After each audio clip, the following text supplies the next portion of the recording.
thank you for inviting us here. Tell us a little about yourself and this company. I'm a country boy. The most common question I always get is, how come your business is out here in the middle of nowhere? And well, I'm born here, and I never took myself any longer. So I digged where I was standing and started little by little. And today it's an established player on the sports car and the performance car market. I started not working with standard cars or not working with daily drivers. I never had an interest actually in normal cars, but so the first years was restoration and modification. Our name was even restoration, modification, Remo special. So it was restoring classic cars, modifying more modern cars for people. Custom was rather popular in the 80s. So in 1984 I founded the company together with a friend. I had some jobs in between as well, but I actually started the company before I quit school. Importer of Ferraris and Maseratis and Lamborghinis for some time. Yes, we worked with Ferrari several years between 1997 to 2007, I think it was. Then we were official for Ferrari and Maserati. Those were quite difficult years. It was always new decisions and new strategies, and it was a bit tricky. And later on we started with Lamborghini. Lamborghini wanted us to handle the market, and so we were official Lamborghini dealers. We had the official dealership was in Stockholm. So we had an establishment also in Stockholm, north of Stockholm, for several years between 2006 to 2011. But what we're here mostly for is your latest creation, Saint. Yeah.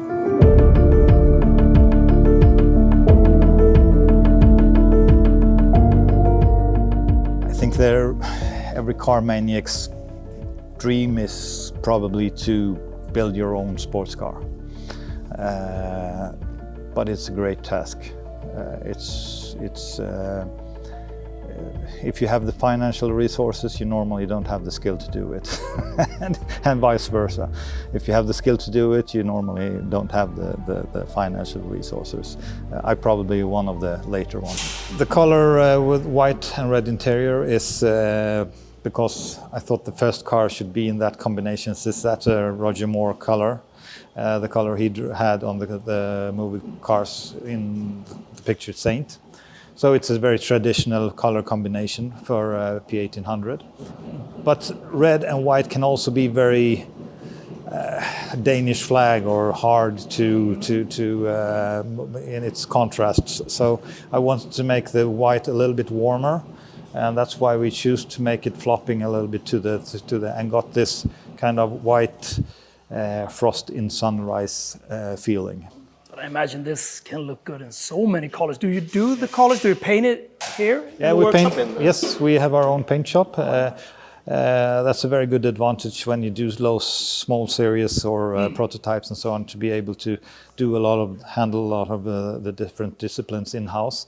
We might not be the best in each discipline, but we can handle it, and we can quickly move from part manufacturing to finishing, etc. For example, the seats, they are made in carbon fiber. We have designed it from an old pattern we had that I actually saved since I was a teenager from a sports car I had for free and then saved because I liked it so much. And the seating curve is actually, the anatomic is rather similar on the human body, and many, when they see it, they say, "Oh, not comfortable." But when they sit in it, they say, "Wow, how comfortable!" It's a little bit like Bruno Matsson's furniture design idea. He sat himself down in a snow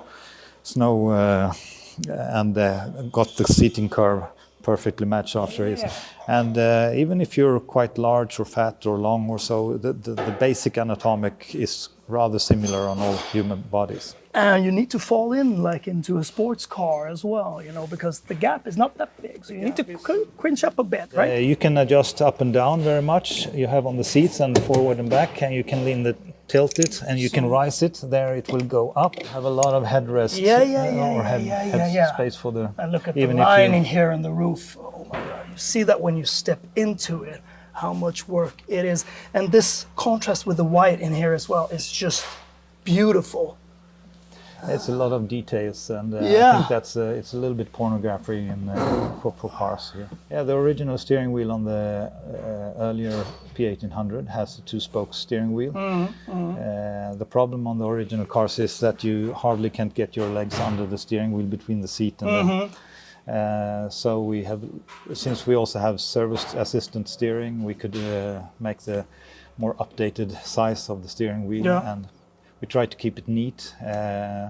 Since we don't need any airbag, we excluded that and used. But this is adjustable, right? Or yeah, it is. Is this the one? It's or? only not telescopic now, okay. But for next generation probably we will also make it telescopic. Up and now. down. Okay. It's up and down. All right.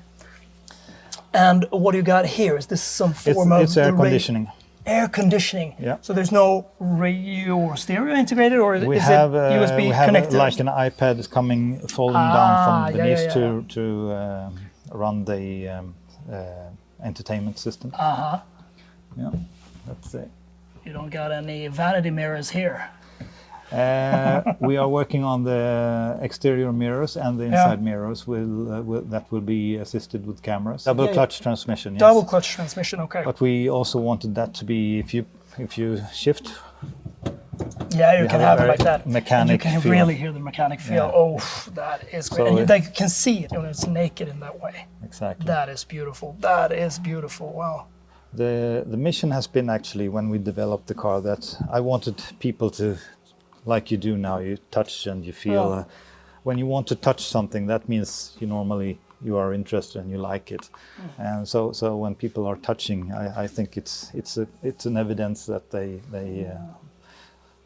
they are appealed by the curves. The seats, they are super sporty, and you feel that there's room in them. Yeah. And of course, they're pretty hard in the beginning, but that's something you adapt to. You have a certain amount of flexibility built into the seat, the construction. Yeah. Is this to your liking, this type of stuffing, or would you like to, add some more comfort? I like to sit comfortable, but I also like to have to feel the edges and know where I have the edges. Classic cars like this is rather small car, and if you buy a Recaro seat or now Recaro have small classic seats that they sell as well, but normally if you put in a seat that you can purchase somewhere, they are too big, and they take over the whole cockpit.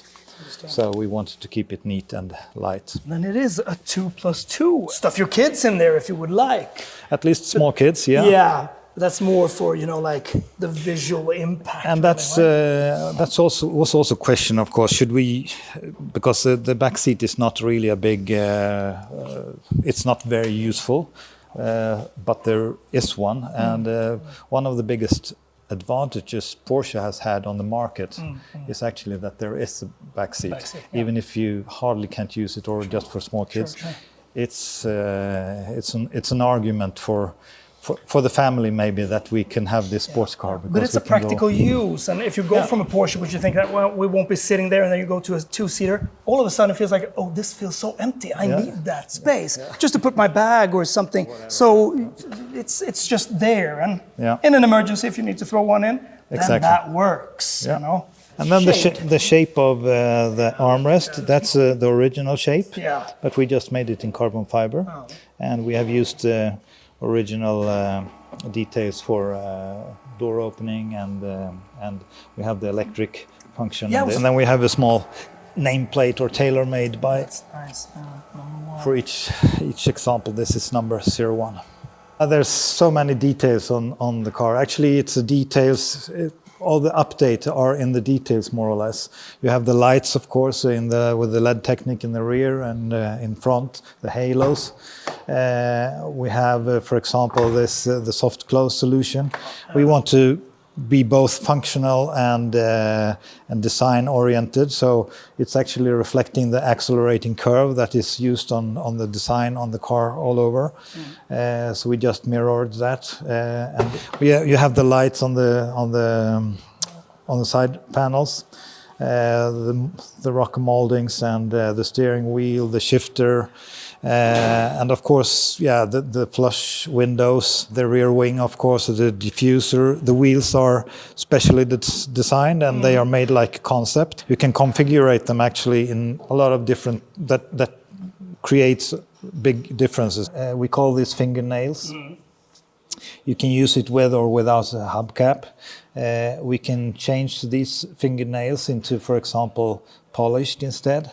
And the polished and the dark wheel will create something else. And with or without a hubcap, then you get a total different expression on the same concept. Yeah. You can use this and have if you have a red car and you have the nails red and you have a silver or gray wheel, you create a lot of different experiences and expressions in the wheels. Materials and combinations there, and to get your specific car. The trunk space here is not that bad either. You can get it's two rather okay. good soft case. This is something here. Yeah, normally. And this is the fuel tank, right? The fuel tank in aluminium, fabricated for the car. But this is cool. You just put some straps on it. Just we wanted to get the classy touch on that as well. So we had what do you say, a recess in the metal on the tank, and that's where we have you don't really see so much, but it is. That's just a good looking touch. Yes, it's a complete stainless steel exhaust. Yeah. Normally when you have a turbo engine, you destroy a lot of sound anyway, so we will try to get as much nice sound. You want some sound, but you don't want some sound in the car. You definitely want a nice and alive noise at the end. But does it sound rather good now? Yeah, that's the reason also why we really choose the 5-cylinder Volvo engine, because it's famous for its sound. Yeah. So that's it. We have a lot of experience and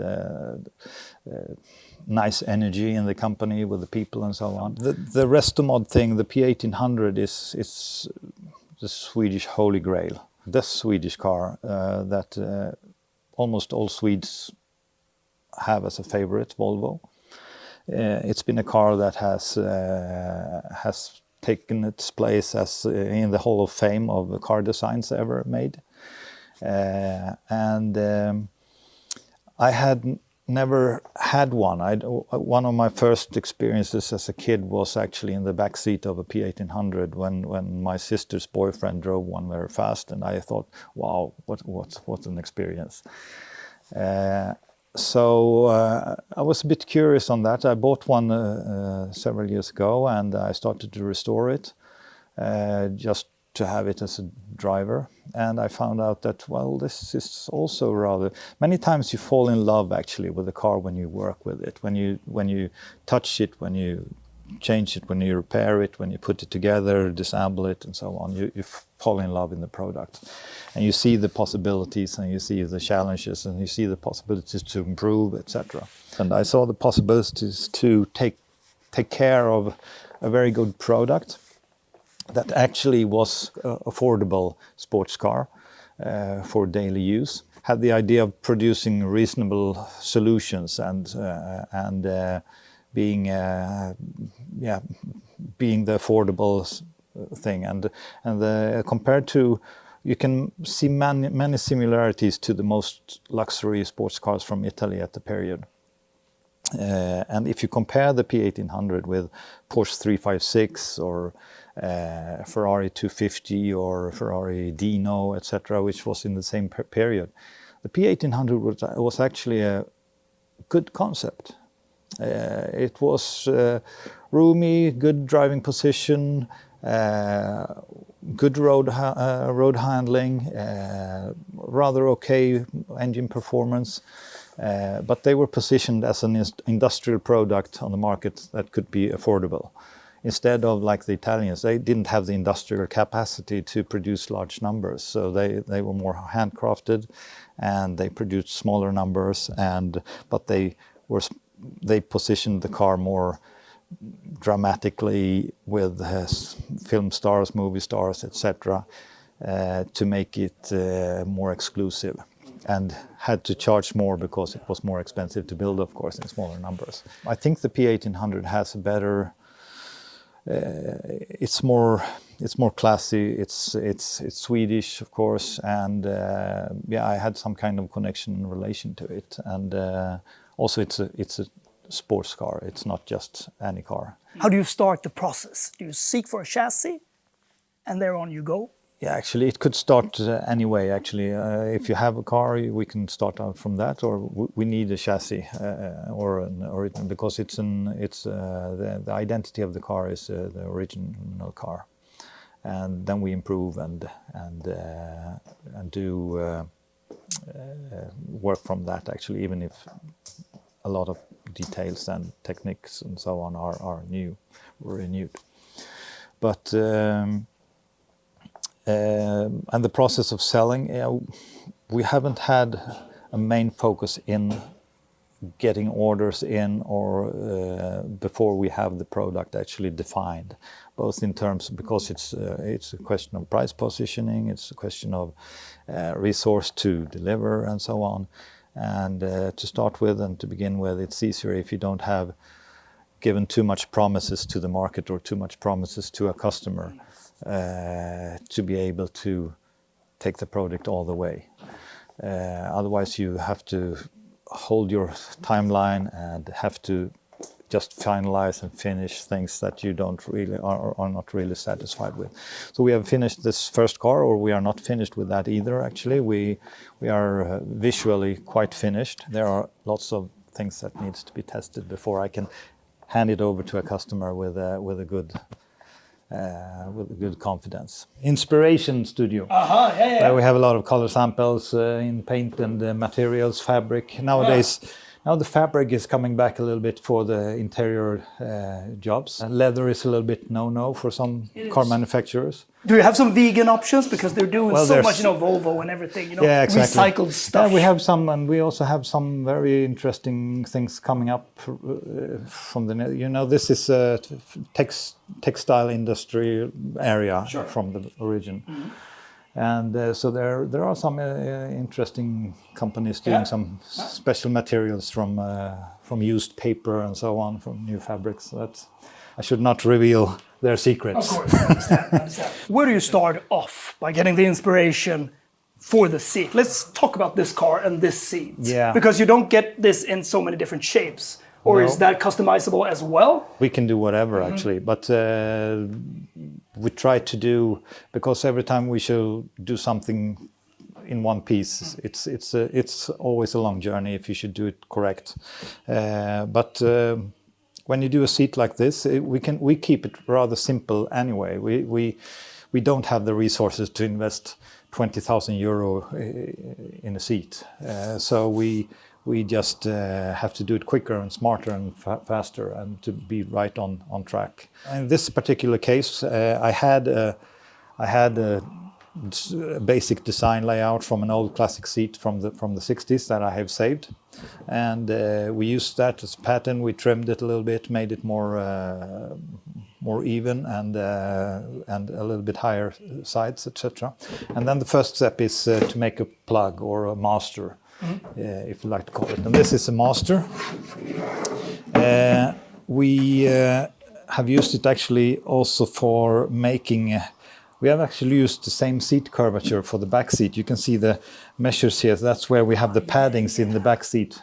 Sure. We made a wax cake on top here to have a lower when we made the mold for the back seat.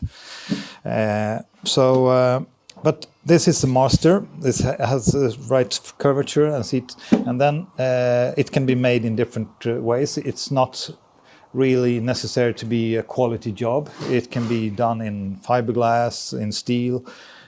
We are doing a lot of our plugs in metal, because that's where my heritage and our most experience is sheet metal work.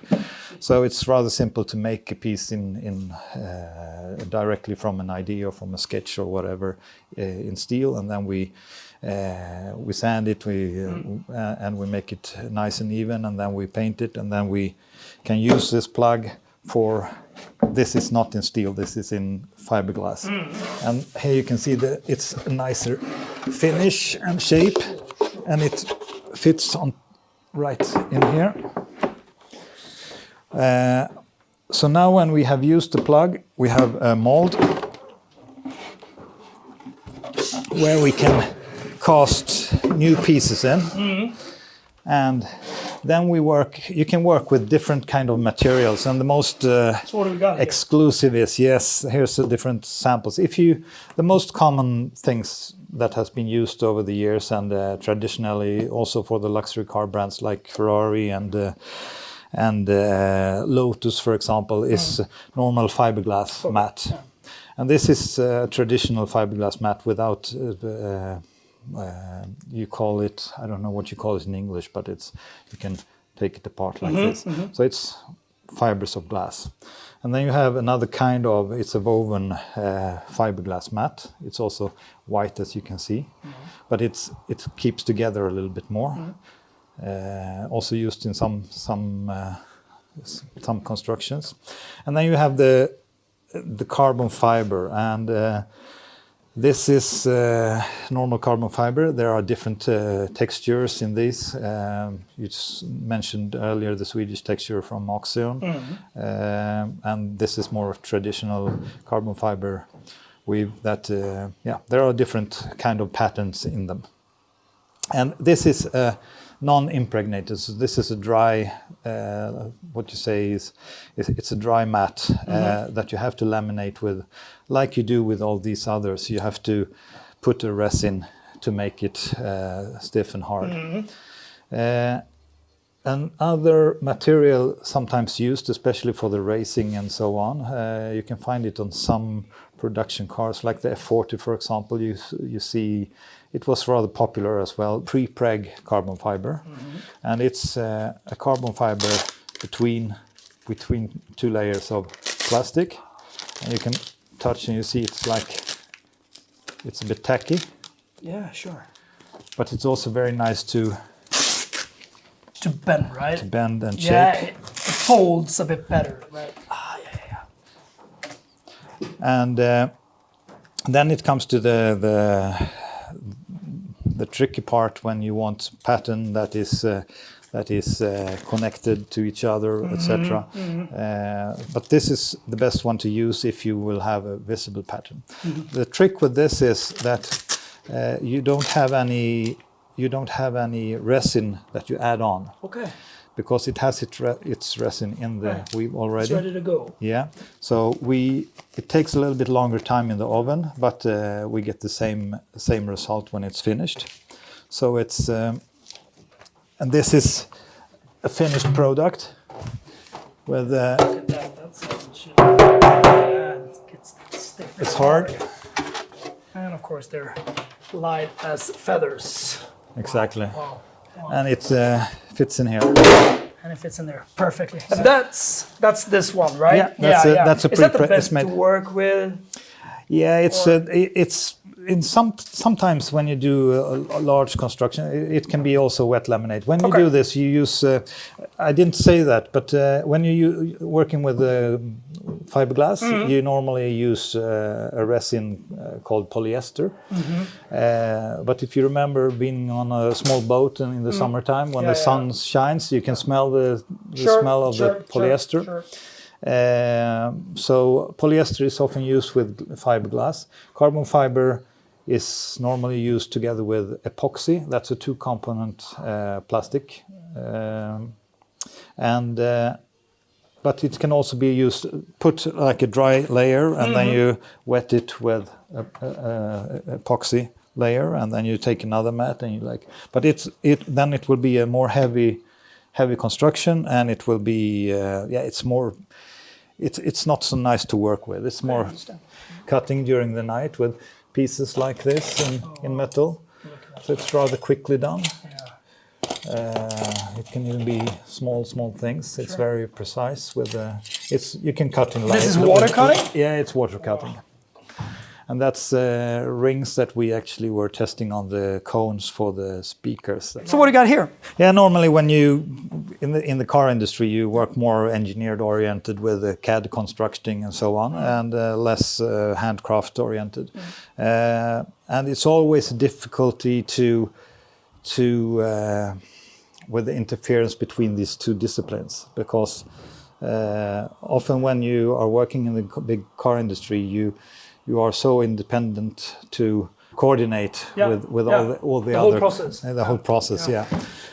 So many times you do things and so on, but it's mainly based on more precise milled parts or milled molds or plugs. Like this is a plug for the front spoiler, for example, we had to make it in CAD, mill it, and use this as a plug for the mold.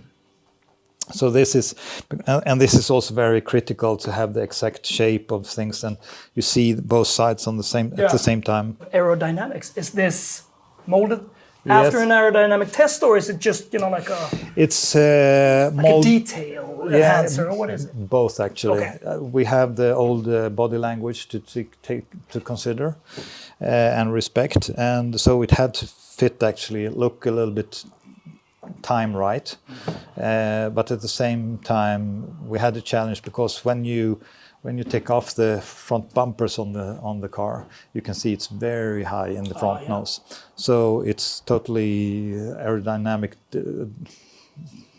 critical if you should take it to higher speeds actually.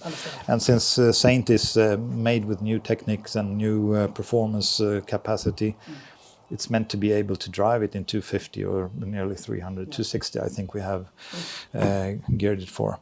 So we needed to do this, and we also have the diffuser in the rear that is rather complicated. So there's some type of downforce to the car. Absolutely, Do you know how yes. many kilos or something? We what speed? are. That's one of the tests we are going to do. So maybe you get some material from us from the wind tunnel. Well, from the wind interesting. tunnel, yeah. Has there been a lot of calls from owners of P1800s that has seen this project and want to do something? I was a bit afraid of that because people that loves the original cars normally thinks everything that is modified is crap. But since we have leave the main design of the car to its origin shape, I think we have gotten acceptance from also the original authentic because that can be a fine line sometimes. Yeah, right? that's a very fine line, and that was a challenge also for us when we started the project. That we started actually to provoke my designer that I'm working together with, Hans-Philipp Sacka. He provoked me with some renderings and saying, okay, what do you think about it, how to do it? And he's normally the laid back guy with the design and so on. And I'm normally the provoking person, perhaps in our process. But in the beginning, he was a provoking person. I said, no, we have to. So we stepped back, and at the end, we were almost. We saw that let's keep it as is. We can't improve the original design. All other companies or persons who have tuned the P1800 has normally cut the fenders, the rear fenders off. They have enlarged the wide walls or wide fenders and make it more aggressive in its. We tried to, we backed off actually and said, let's keep it as is, and try to just do the small changes to refine the factory imperfections or that we had to do to get the lower ride height, etc. Me and my colleague Martial is always having a nice discussion. Do you spend some time here? A couple of hours of brainstorming and stuff. Every day. Yeah. I'm treating him respectless every day. It's good. It's good. I heard you were really good at your craft. Yeah. Do you like it? Yes, I love it. Yeah. Have you been doing it for for a lot of years? Or? Yes, I think I myself from I went to the school in Mexico in 1993. So after 93, I started working in the shops. Okay. Yeah. So when I get out from the school, it's somebody way already for me offered me the job because I have the first place in the school. Then I stole him from there.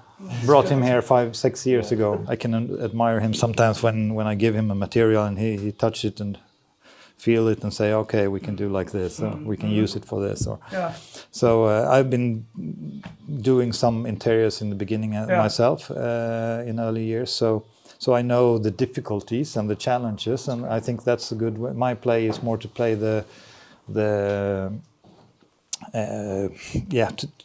to check and control and to push the limits a little bit and to make the requests actually and be the eyes of the customer. We always discuss, we make different samples, how hard it should look like, what kind of materials should be put inside to make the exact design. You can see, for example, here's a softer material on top, and then you have a little bit the radius is a little bit softer. Here is a bit. We made the opposite. We had the hard one on top and the softer on the bottom. You get about the same, but then you have a nicer shape actually. So you can make different alternatives. You can make different patterns, different materials, different stitching colors, visible or non-visible stitchings. There's you've endless seen all the ways. Yes, endless ways. And since it's a state-of-the-art product, Saint, we will involve a customer in this process and what do he like, what does he like, and give suggestions and use our design ideas and designers for supporting in that process. But this is the funny part of the whole process of creating a restomod car that you can actually choose. You can do a little bit whatever you like, but also a little bit in a concept where some defines are made. You can shape things rather quickly. Yeah. So all these machines, they cover what you really need. When you do basic needs. Especially when you do prototyping and so on. And I usually joke and say it just take a couple of hours to make a fender for a car, but then it can take several days or weeks to make it fit. It's actually to make the perfect shape and to make up the big lines. It's rather quickly shaped. Okay. So that's why it's rather perfect when we do prototyping and so on, because we just make the draft design and build it together, and then we fix the surface with. But when you perfect it, then you just spend a lot more hours. Exactly. But these can do the job. Yes. Then you just spend more hours. Yes. Wow. So I'm standing here with Linus. What have you been doing on this car? Yeah, I have basically been responsible for the drivetrain, the shock absorbers, and the engine and the engine management and the whole electric system. Suspension. Yes. That is from Öhlins. Beautiful exposure here behind with that glass. What do you consider? Are they the best when you do something on your own? You don't want to develop some of your own, like springs or suspension sets? Yeah, Öhlins is a very good branch mark, and it works really good, and it's easy to find. We have a lot of shops here and easy to buy, and it works really good. Tell me about the gearbox. Why didn't you choose like a manual or something to make it even more genuine? Because when I started working here like 4 years ago, Torbjörn started to talk about this project, and I was thinking, he's just talking about a project, and I have started to driving the Ferrari 458 cars, and they have double clutch transmission. So I think it was a really good transmission. It works good and it feels really cool. So then when he talked about this, I said, we can take a double clutch gearbox and put in it. And he was like, oh, is it possible? And I was, yes, it's possible. So that's why we chose that gearbox.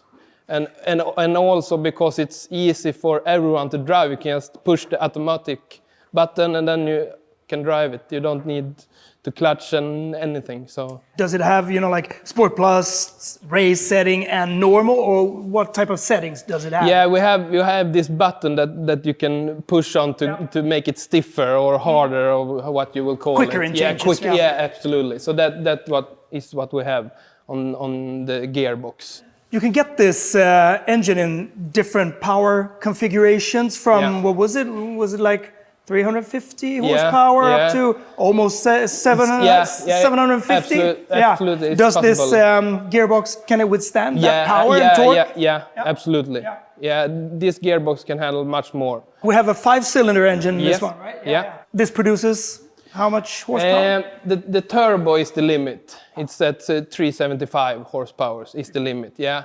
And I think that's quite enough for this light car. So, yeah. Because it only weighs how much? No, we don't know the exact kilo. Okay. But we are rough estimating the weight, yeah. Okay. Yeah. But what is that estimate? Do you know the estimate? That's up to Torbjörn to talk about. All right. Yeah. Okay. You're holding on that. Yeah. Okay. The chassis in itself, what have you been doing more to it? Is there something more that is a bit special about it that we don't know? Yeah, we have stiffened it up a little bit with some pipes inside here and the roll cage and stuff like that to make the body much stiffer. So that's one thing. And you've also been charged for the ECU. We have chosen to use Maxi because I have close contact with Nathaniel Seder, that's the inventor of the ECU system. It's compatible with the double clutch transmission system, and it's have been proved a lot. So we know we can get the shiftings and everything to work good. So that's why we choose that. And then we have this PDM for the electric system in the whole car. So we can program it to do whatever we want. I think it will deliver really good, yeah. And the handling will be perfect with the short steering rack and everything, and the stiff dampers that even can also handle easy driving and like that. And then because we have this adjustable here. Sure, for the Öhlins. Exactly. Yeah. All right. So I think. And that is a good placement because you know in many cars, you know, like the Polestars and everything, you need to crawl under and you really need to you know like flex exactly, it. This is just super convenient just to get in. Yeah. Open the hood and then just stiffen it up or loosen it. And what about the differentials and stuff? Yeah, does it have, that's a limited slip differential. Yeah, and it's not controlled by anything. It's just mechanical. What are the safety nets in this car? Is it ABS and anti-ESP system? Yes. There is. Yeah. And it's of course you can shut the ESP off for free type of the driving. The engine management can handle all of that. And all the system is communicating with each other over CAN, so they can talk to each other and take the wheel speed, put it in the ECU, and then handle it that way. Something that I noticed here are those small turbines. Yeah. They look really cool. Yeah. What is that? It's EDF fans from like RC airplanes, and we have chosen to use them because we had not space to put the oil coolers for the engine and the gearbox. So the only place that was available was in front of on the front wheels. And then we had no space to get air in. So then I decided to take away the flashlights, that's original. And then I put in a EDF fan. So we can get air into the oil cooler. So here we're standing with the subframe, what is this? This is the back seat, yeah, it's right? The back seat, yeah. And the rear subframe. Rear subframe. This I have constructed from the bottom, yeah. I had nothing before, and then I have a lot of experience of suspension systems, stuff like this. So what did you choose here to do, and what type of different configurations can you choose between? Yeah, we choose double A arms because we can work really much with the camber accelerations, and the angles of the wheels. It's easy to adjust. Yeah. Does it have some improvement on some camber if you want to put it that way? Exactly. We can change the camber here. Yeah. And then also, because we have double A arms, if we shorten this one up or length, we can make the camber acceleration different. So this is also really lightweight, and because it's so small. Here is basically the same principle. Like the front, we have double A arms, and also everything is adjustable. Here I made a special for the toe adjustment. A lot of people have asked, what is this for? Because they don't understand. But if we loosen this 6 bolts, we can adjust the toe angle with this.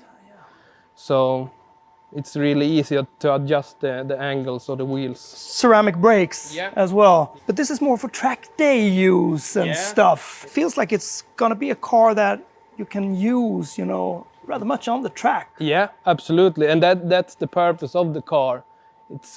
You can go to the track and drive really hard and it will work very good. And then also you can take it out on small trips and just go easy. Sure. Yeah. Who is the manufacturer of this? The same one that makes the brake disc for Ferrari and Lamborghini. It is? Yeah. Okay. I think these ones are the 3rd generation. On the car down there we have the 2nd generation. Yeah. So these ones are a little bit newer. Yeah. What do you think overall, this car? How will it perform? You know, you're gonna do some tests and everything, but what do you think, you know, on top of your head as it is right now? You will be the judge. All right. And sooner or later, we have high expectations, both on our, because a lot of the car has been developed out from older experiences and geometries that we have experience from and know is working very well. So we are quite confident in that, and also the technique is, I mean, it's old racing technology regarding the engine, the Volvo engine, and the DCT gearbox used for BMW M5 and so on is also very known as some of the best. For the setup and so on, we are using some of the best chassis setup people to help us, to support us and advise us how to, and you know, you are testing maybe 5, 6, 7 different kind of wheels, tires, just to find out how much noise they create, how much crispy turn-in you have. And when you build a car for someone else, you have to accept that maybe sometimes it's more important to have less sound noise from the tires and less crispiness in the driving experience. And sometimes you might want this kind of more track-oriented tires where they are street legal, but they are noisy, but they have an enormous grip. So it's a taste question. We want a performance appearance on the car. It should be fun to drive, of course, but it should not be more. It should not be more fun than it is performing. Actually, we want it to be fast, of course. Yeah. And I think it will deliver. It will be very exciting to see it on track and alive. Torbjörn, it's been a pleasure. Thank you very much. Thank you. It's been so interesting, and I'll talk to you later and see you later. Yes. Thank you. Thanks. What an astonishing creation the Saint is. It's almost always a perfect recipe to bring forth an icon, keep it simple and redesign it gently. Torbjörn and his team really shows the Volvo P1800 great respect by adding details to it that I think keeps it dignified. At Von Braun Sportscars, there is such an element of humbleness, kindness and passion, and it just feels like this concept car has been caressed with all of that. But what's more is that the Saint is constructed to be a rather hardcore performer and not just a looker, and that I really love. Looking forward to trying this machine out on the track during the real-world testing.